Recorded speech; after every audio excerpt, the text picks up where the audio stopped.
নমস্কার। আজকের অনুগল্প স্বাগতা পাঠকের লেখা এক প্লেট বিরিয়ানি। বাস থেকে প্রায় ধাক্কা খেয়ে রাস্তার উপরে এসে টাল সামলে সৌমাল্যর হাতটা ধরে নামলো রনিতা। মাথার উপর তখন সূর্য বাবাজির আধিপত্য। আজ ওদের দুজনের পিএসসি ক্লার্কের মেন পরীক্ষা ছিল। রনিতার আশানুরূপ পরীক্ষা না হলেও সৌমাল্য এবারে বেশ কনফিডেন্স, এবার চাকরিটা সে বাগিয়েই ছাড়বে।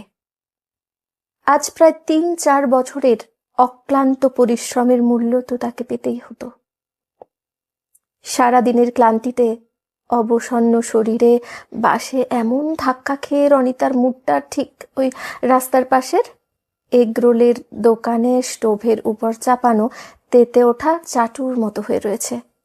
রাগে লাল মুখটার দিকে তাকিয়ে বড্ড হাসি পেল সৌমাল্যর। না না, মজার হাসি নয়, একটা প্রাপ্তির হাসি। জীবনে সে আর কিছু পাক আর না পাক, এই যে পাকলি মেয়েটাকে পেয়েছে, যে ওর উপর হাজার রাগ দেখালেও কখনো ছেড়ে যায়নি, ভরসা দিয়ে সব সময় পাশে থেকেছে। আর ঠিক এর জন্যই আজ সৌমাল্য তার নিজের অস্তিত্ব খুঁজে পায়। না হলে নিজের আপন দাদা বৌদিদিদের কাছেও সে একটা বোঝা মাত্র। দিন রাত উঠতে বসতে কম খোটা শোনায় না তারা। তবে রনিতা ওর কষ্টটা বুঝেছে। আসলে এই মেয়েটাও তো অভাগী।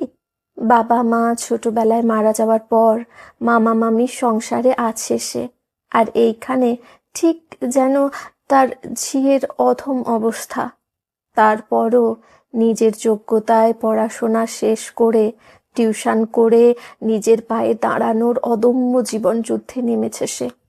ঠিক এই কারণেই ওদের দুইজনের ক্ষতটা ঠিক একই রকম, তাই হয়তো একে অপরকে ওরা এতটা বোঝে।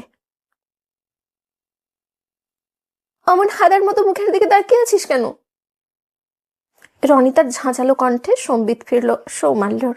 সে থতমত খেয়ে বলল, না মানে কি ইয়ে করছিস?